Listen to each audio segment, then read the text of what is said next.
Until 45 years ago, most people knew little or nothing about robots. Then, in 1977, the blockbuster film Star Wars introduced the two most famous robots or droids in history. R2-D2 and C-3PO became household names, and robotics was launched to new heights.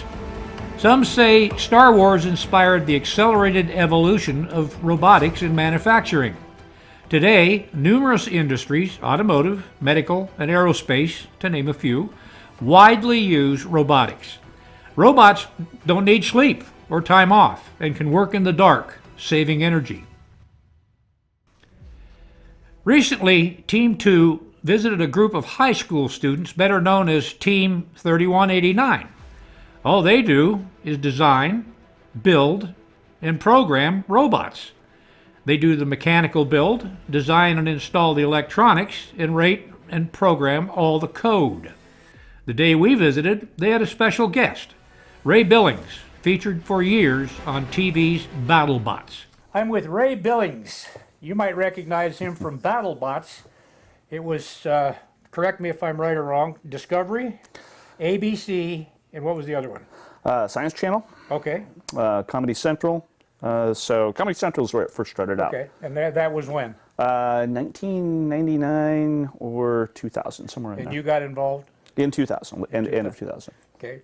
And you've done reasonably well on the program? Yeah. So I've one of the few people that have won championships in more than one weight category. Okay. So. And your bot is called Tombstone? The current one that I'm running with them now is called Tombstone. And it correct. sounds like there's a story behind that. So the name for Tombstone came about because at one point in time I taught computer networking for adult colleges. And there is a network term called tombstoning, where you would try to delete an entry and the other servers wouldn't back it up. So basically you're saying, I want to kill this entry and I want to make it stay dead. Wow. And so that's where the name for Tombstone came from. Sounds kind of brutal. Well, it's a brutal sport. So a little bit about your background before you got into the BattleBot stuff and everything. Sure. And you were pretty much a staple on that for several years. And so where did you get your start in robotics? Well, I used to work in a company that dug water wells, so I did a lot of fabrication work there, which has helped me out significantly. So a lot of cutting, welding, grinding, making new parts, things of that nature. From there, I translated into working in this job teaching computer networking, and my boss at the time was a big fan of the original show back on Comedy Central. And so he would tape the show on VHS tapes, and he would bring it into class, and we'd watch him between classes and whatnot. And him and I got the idea that we had enough background that we could do this. He had the electronic knowledge, I had the fabrication background. Unfortunately, not long after we made the commitment we were going to do this, he took another job. So he sort of lit the fuse on the bomb and ran away, all right? And so it turned into this father-son project between me and my son, and we've been competing since then. Well, and you know, earlier today, you brought Tombstone in to show the team here, and they were very impressed, but I kind of got the feeling that you were equally, if not more, impressed with what they do. Absolutely. So this is a great program that they're involved in, and you learn a lot of skills that are different than you learn in combat. So combat's all about raw power and physical strength and whatnot. We don't use a lot of sensors or programming or things like that. Combat robots, by design, are actually sort of dumb. Whereas the stuff they do here uses a lot more programming, a lot more knowledge to do some of the things they're doing. So they're actually learning skills beyond what you would learn in combat. And you think that especially the team that was here a little bit earlier today, it's something that they can probably hang their hat on for a career for a long time. Because like I say, what we saw, and you showed me some of the stuff, what we saw was amazing. I mean, you know, they go from nothing to something that throws a ball, goes, gets it, spins around, and does all kinds of cool stuff. Yeah, it's okay. So in this sort of program, you got to go from an idea to a working prototype. Right. And that doesn't happen. People that have those skills are very valued in industry, because a lot of times you're just taking somebody else's idea and you're trying to fix it, you're trying to keep working on it, but start from scratch. I have an idea and I'm going to build this idea out, do this thing. That's where new products come from. And so this is the absolute best type of learning environment for kids this age to be in. What kind of advice can you give these young people as we conclude this little visit today, that you know, what's ahead of them? Just keep building stuff. The amount of stuff you learn from there is just amazing. Yeah, there really isn't any programming on a combat robot. That's not to say all of them aren't that way. There are some that do have some onboard programming, onboard processing. Mine are all dumb. There's really nothing there as far as onboard processing goes. So the fact that you guys do so much of it with what you're doing here is a big leg up towards building better robots, getting better jobs in industry. I mean, I retired from Intel Corporation. I got the job because I built combat robots. What you guys are doing is more complex, and there's more to it. There's more opportunities that come from doing those things, and it's fantastic what you're accomplishing. It will absolutely help you down the road, no doubt about it. As long as they keep building stuff, they'll keep learning new skills, absolutely. Well, you and I walked around in the different areas here, and you know, they had stuff laid out on the benches, and you were remarking about the tools and everything. Yeah, that's basically what you're talking about, because I saw stuff I had no clue what it was about. And yet they were just very confidently just sitting there making this work and making that work. They got the computer lab over here. So, you know, and I know they were excited to visit with you, and I know you inspired a lot of them, but in the same token, like I say, I think that they gave you a message as well. And I know I appreciate you coming out today, and there again, you're a TV personality. And, well, no, I'm serious. You know, people will recognize you. There's a lot of people, especially in this kind of a community, you know, that's the kind of thing that people like to watch is you know, basically robots and stuff like that. Sure. And it's the kind of thing, and again, you're recognizable, and I think you coming and speaking to these young people today was important to them to get a perspective, if nothing else. Well, and you know, the thing is, I'm happy that they let me come. I mean, of course, this is motivation for me as well, because you know, this sort of program, this is a lot of fun. It's a great learning environment. Yeah. But it goes both ways. I learned stuff coming and talking with them too. So this was a really cool visit. I'm glad I was able to be here. I picked up on that, and again, Ray, I appreciate you being candid about it, because I kind of said, you know what, this is more than just a one-time thing. It's more than just a one person talking about his thing. This is about a collaborative, and I think you gave them ideas, but in that sense, they gave you some ideas. 100%. You know, the things they do here are fantastic, and just seeing their enthusiasm, the way they're approaching these things, it's refreshing, and it's encouraging for me to know what's coming behind me into the industry is some great people. And I know I appreciate their input, as do I, Ray. So thank you so much for your time. No problem. I know they appreciate it. We'll see you soon. Absolutely. It was a lot of fun. Right. You guys are absolutely doing stuff that's important. Don't think this is just goofing around with robots and having fun. There's a lot of great educational skills that you're getting from this, and you know, just keep it up. You're doing great. What you're doing is fantastic. It'll lead to wonderful opportunities for college, for jobs, for things down the road. So don't think for a minute that this isn't something that means something. This is a big deal. I'm with James Womack, and he is an advisor to the team that we just saw a little bit earlier today. But he's got a great story to tell us. And James, if you don't mind telling us how you got from where you started in robotics to where we are now. Of course. So first, I started off as a student on the team. I started my freshman year of high school back in 2010. Actually had one of my best friends at the time drag me into the robotics program, and he kind of did the same thing that Ray Billings had with his boss, and kind of, you know, snuck me into the program and lit the fuse underneath my butt, and I've been on the team ever since. So I went through the whole entire program as a student, 4 years through high school. I was the programming captain in my second year, and then I was the team captain on my junior and senior years of high school. Tell me about the components of we'll call it for sake of anything else, the program. The components of the program are basically, from what I've understood, is nothing to what we see with these robots. So a lot of the robots that you see around us, their designs that you see, like the drivetrain and all the different drive components, those are designs that have been tested and proven in the past. But what we like to do for every single year is not only do we like to try the tried and true designs and basically components, but also try out new mechanisms. Like this robot that you see right here behind us was our 2019 robot, and that was the first time we ever built an elevator robot. This robot right here is is our last year's robot, 2022, and that was the first time we built a turret robot that shoot balls and could shoot them out of any direction in the robot. So what we like to do and teach within this program is, well, you don't ever need to reinvent the wheel, but you need to expand upon what you know.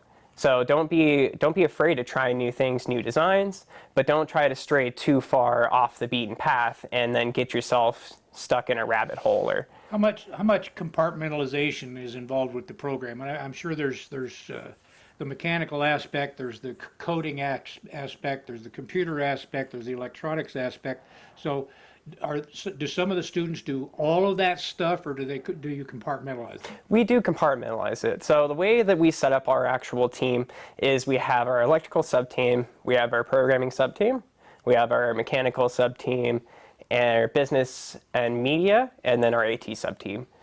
We also have a CAD sub-team as well. So basically, we split off the students into about 6 different teams, and they all have what we like to call a primary role. Mm-hmm. And some students choose to have a secondary role as well. So some students are able to do both programming and electrical, but for the most part, they have their primary role that they choose to do, and then a secondary role if some of them want to expand upon their current department. Okay, and we've talked about this before, but this seems to help a lot of young people decide on a college path as well as a career path. Is that what you found? Yes. So a lot of these students have figured out basically their career paths from robotics themselves. So for example, that's why I learned that I wanted to do programming for a living. So now, beyond the robotics team, I am also a software engineer working in aerospace. But this is really where I picked up my own career path. And I know that a couple of other students are now successful. We know electrical engineers that were once in the electrical department on this team. Some of them worked on the one wheel, like the skateboard. Now they've moved on to different projects. Some of them gone to Michigan working at GM Motors mm-hmm. and working on autonomous vehicles. We've had submarine pilots that have worked on the mechanics on those submarines and material science. Now, not directly related to robots, but it did put them on the engineering path. Engineering path, right, exactly. Tell me about, you told me earlier that there's competitions involved. Tell me about that. So we have, every year we try to go to at least 2 regional competitions. Typically we go to the Sacramento Regional. It's actually hosted on the UC Davis campus. And then we also go to the Central Valley Regional. This year, in addition, we're trying to go to the Monterey Bay Regional. So these are full-blown FRC competitions. We have teams from all over the world go to these regionals, and we meet teams from anywhere from Mexico, Japan, China, India. So the students get to experience a lot of different cultures at these competitions and how they approach engineering and how their teams operate. And in addition to teams within, California as well. So they get to see, how their local neighboring teams compete. So it's a broadening experience for them outside of the robotics field itself. Exactly. Yeah. So they meet a lot of interesting people. I've met a lot of interesting people I'm sure you have. Yeah, through my experience in this program. I noticed on the T-shirts, the team shirts, like right here, mm-hmm. team T-shirt. What's the number mean? 3189. I got to have a number. No. It's a lot simpler than that. Basically, when we registered for the first time in the first robotics competition, we were assigned our team number, and our team number happens to be 3189. So, tell me about the overall group, if there is such a thing, or association or whatever. Yes. What is that? So, the first organization is a worldwide non-for-profit organization. They promote STEM and K through 12 education, and they provide many different scholarships to students, especially out of state of California. And basically, they're there to push STEM in the K through 12 education across all the different schools and high schools and everywhere. They have several different programs ranging from First Lego Lead Junior, which is your kindergarten through, I want to say, 4th grade. Then you have FLL, which is 4th grade through 8th grade. Then you have First Tech Challenge, which is 6th grade through 12th grade. And then First Robotics Club, which is actually what we compete in. So that is your high school, 9 through 12. Well, it's extremely interesting. I had no idea what we were getting into when we showed up with cameras and stuff. It was just suggested by a friend of ours that say, hey, you know what? They're having this guy Ray that was on television is going to bring his robot, and a bunch of kids are going to take a look at it. And wow, did we learn something? So I want to thank you for your time, and I want to encourage you to keep working with these young people, because I think I made a comment to Mike when we left here. I said, you know, I can see about 10 PhDs coming out of that program. And so I really do appreciate what you're doing for the young people, because I think it's so important to the future, not only for their future, but the future of our country as well. So thank you so much. Yeah, I no appreciate problem. it, James. Thank you for coming in. You're more than welcome. Tina Norris is the team administrator for, and we just learned this a minute ago, Team 3189. Tina, tell me about the program. That's correct. The Circuit Breakers, which is our team name, Right. 3189, is registered with the First Robotics Competition, also known as First Inspires, which is a global organization that includes communities that competes in robotics, ranging from kindergarten to 12th grade. And I got to ask the question that everybody else is going to ask, how did you get involved with it? So I was kind of coerced into Here we the go. team robotics. My family has always been very progressive, and my mother, years ago, purchased our first computers when we used floppy disks to boot, and bought each of the families a computer. So all of us in the family are very involved in computer work. Knowing that robotics is not only the way of the future, but already here, I started a robotics team in the middle school, also with First, which brought us to the high school with my two granddaughters, and they joined the team, and the existing team administrator, who had been working very hard for the team for a number of years, was ready to move on to something else, had asked me if I would be interested in being the administrator for the team. And not knowing how much was involved, I accepted. So you obviously were never in the military and learned the thing, don't ever volunteer. I was not in the military. So how rewarding is it working with It these young is people? amazingly Yeah. rewarding. Yeah, like I say, we saw so much cool stuff today, and you know, you got to be thrilled, and I know they appreciate your leadership. So tell me a little bit more about what you see for these young people when they move on. Well, not only do the kids work on building a robot, but we also develop their character. That's our aim. We get them involved in a lot of the administrative work. They learn how to basically run a business. We are not funded by any organization. Everything that we have to spend and purchase parts with is raised through grants and also fundraising by the team. So it takes a lot, and the kids are expected to participate in that. So they do get involved in all aspects of it. So I'm sure you've got some kind of either a website or something like that we can put on the screen, and we can say donate to this cause, because I think it's so well worth it. We do. So we'll do that. We'll roll it on the bottom of the screen. And if you feel like it, this would be a great way to spend a few extra bucks and help these young people get, I mean, this is amazing stuff. And what you've seen on the screen today, and what you've heard from one of the participants, we're going to hear from her granddaughter just a little bit later. And this kind of shows the generational thing. We've talked to Ray, we've talked to James, now we're talking to Tina, and we'll be talking to her granddaughter. And what you see is the fact that you were right, James.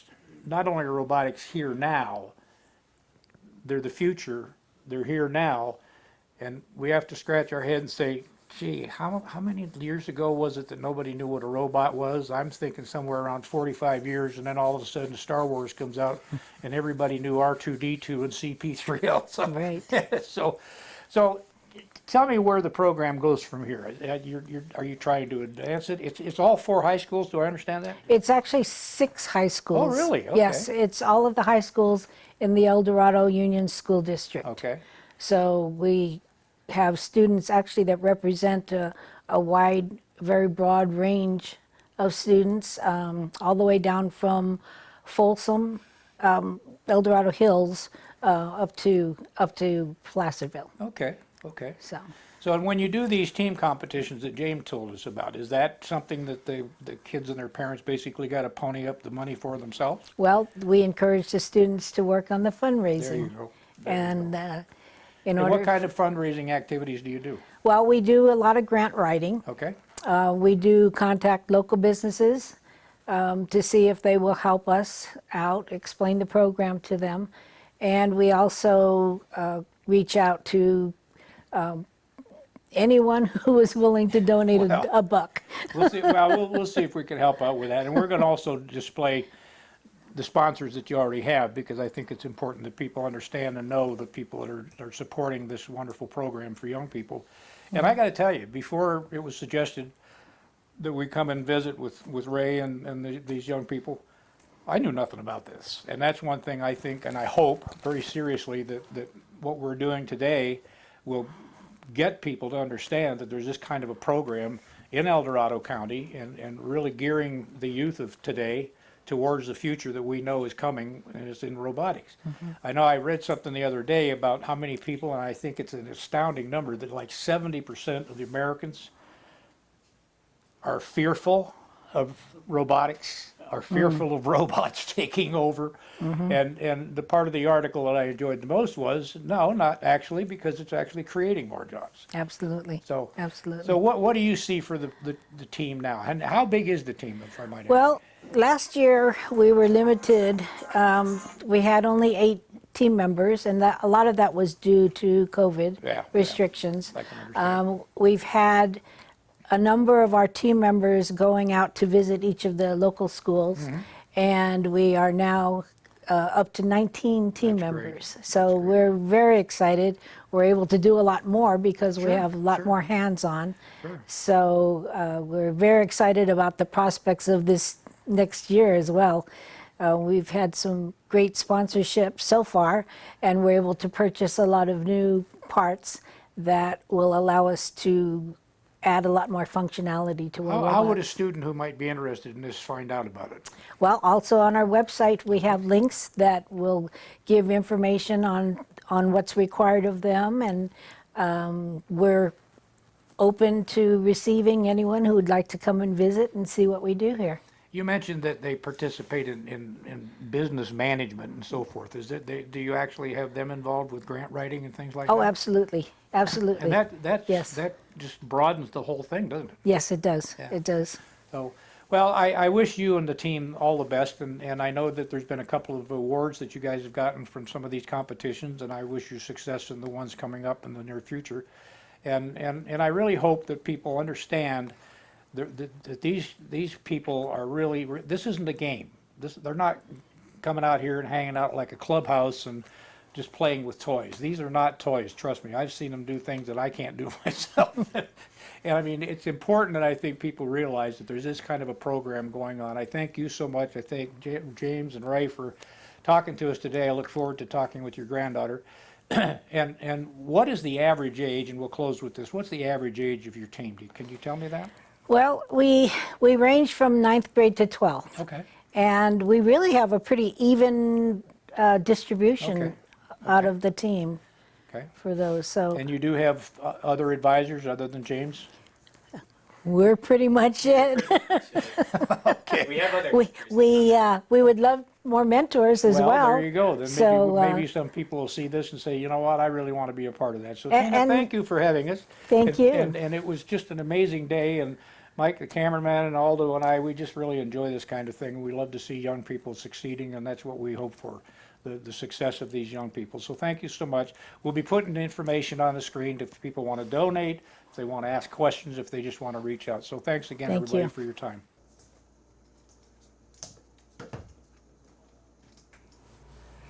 We're going to wrap this really interesting day with Team 3189, and we're going to talk to Kailani.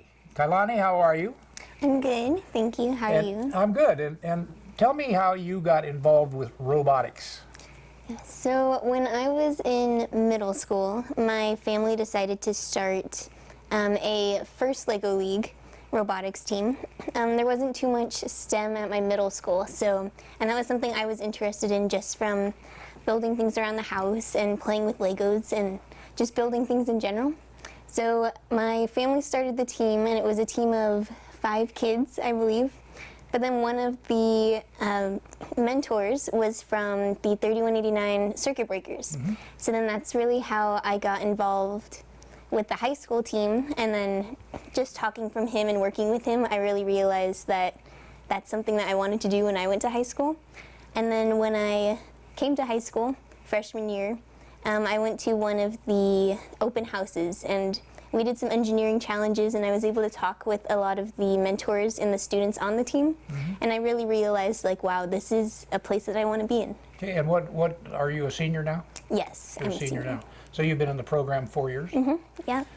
And other than dealing with the robotics, you know, the mechanical and the electronics and the computer stuff and everything like that, I understand there's other things that you do, like business management and things like that. Can you tell me about that?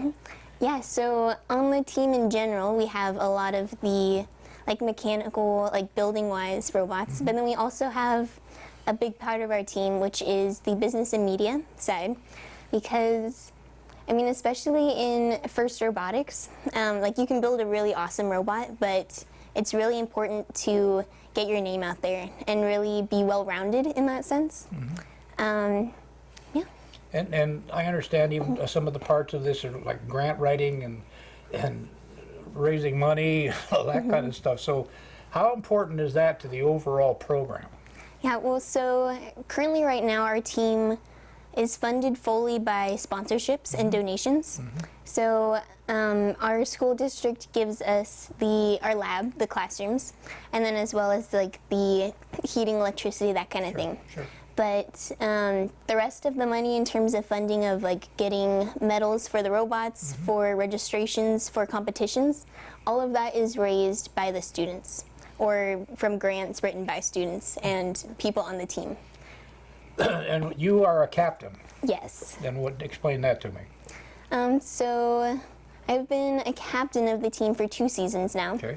And my job as the captain is to really organize and unite the team as one, because we have our leadership on the team in terms of like the departments, but then the captains really like bring the leadership together. We run the meetings just to make sure everyone's on the same page. Sure. And yeah. So has this helped you choose a college path? Yes. So before I joined the robotics team, I knew I wanted to do something in STEM or engineering, but I wasn't quite sure what kind of engineering or like how I wanted to go about it. But since joining the team, my freshman year I joined the electrical department, not really thinking too much. It was just one of the departments that needed people, so I was like, I might as well try it. And now that's what I want to major in, electrical engineering. Wow. So, yeah. That's amazing. And is this something that, let's go back to, you said you started getting involved or interested in this in middle school. What if you hadn't? What if you just came in as a freshman in high school? Because this is El Dorado County wide as far as the participation, correct? Correct. So what if you hadn't gotten involved, and what if you hadn't had a family that was more tuned into this kind of stuff? Could a student just say, hey, you know what, I think I'm interested? Do you think they could participate? Yes, for sure. Well, so honestly, I wasn't quite sure about joining the team at first, because I was like, well, I have some sports that I'm doing. Sure. Like, I want to manage classes. Sure.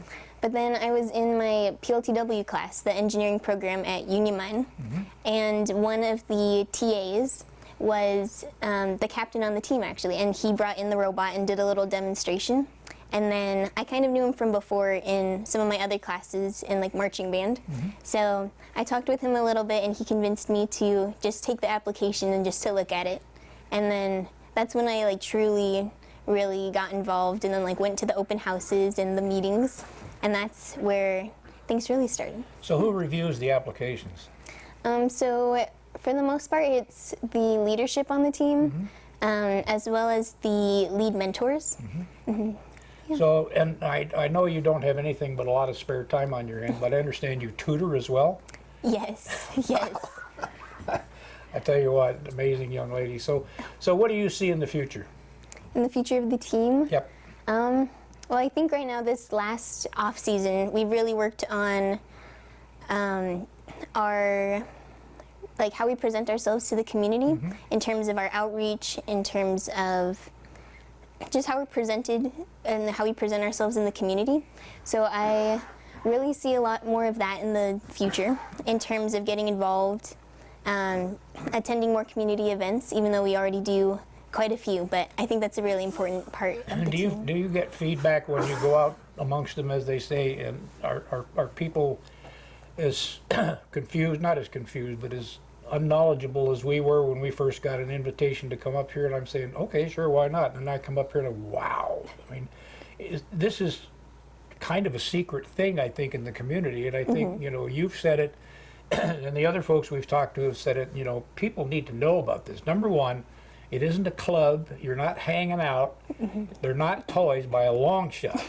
And it seems to me, because I know the camera guys and I were talking about it when we were here before, and I said, you know what, there's 10 PhDs coming out of that group, and I wouldn't doubt that at all, because I think, you know, number one, it seems that there's a tremendous amount of dedication to the mission, if you will. Do you agree with that? I would agree, yes. Okay. And where do you see you going past college? Well, career-wise, my dream career would be to build and design robotic limbs, like prosthetics. Sure. And for a while I was contemplating like which route I want to go in terms of majors, but I really fell in love with electrical just from being on the team. So that's kind of my emphasis going in. So there's other folks that have come and gone. We met with James, who's now an advisor, but he was in the program for some years, and he's now a software engineer in aerospace. I mean, that's kind of what most of the folks that are on the team are looking towards, those kinds of careers. Yes, I would say for the most part. Yeah. And you get together once a week? Currently in the off season, it's 2 times a week. Okay. And then during the build season, it's going to be more like 4 or 5 times a week. Okay, so that's commitment, and that's great. So you get no school credit for this? No, this is completely extracurricular. So it is extracurricular. So one thing we've talked about a little bit earlier was money. So we're going to try and we're going to put your website information out there, because I strongly urge people to say, hey, you know what, this is just really part of the future, and the future is where we are talking right now.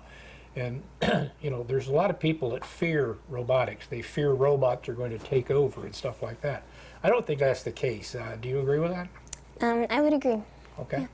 There's so many manufacturing things now that are really gone to robotics for obvious reasons. They don't need to sleep, they don't need time off, they don't take vacations, that kind of thing. They can work at night and you save the lights because they don't turn the lights on. But the thing is, it's here now, but the future is probably well beyond our imagination, don't you think? Yes. Yeah. And you're going to be a part of that. So thank you for your time. I wish you all the success in the world with your college career and your chosen career. And I really, really enjoyed visiting with everybody today, and the best of luck to the team. Thank you. You're welcome. This group receives no government funding. They exist solely by grants and private donations, and this allows them to purchase parts and equipment they need to do such amazing work. They compete with teams from all over the globe and have won a few events. In addition to the experience of competing in high-tech competitions, they gain invaluable cultural exposure as well. For more information on Team 3189, go to info@3189.team or their website at 3189.team.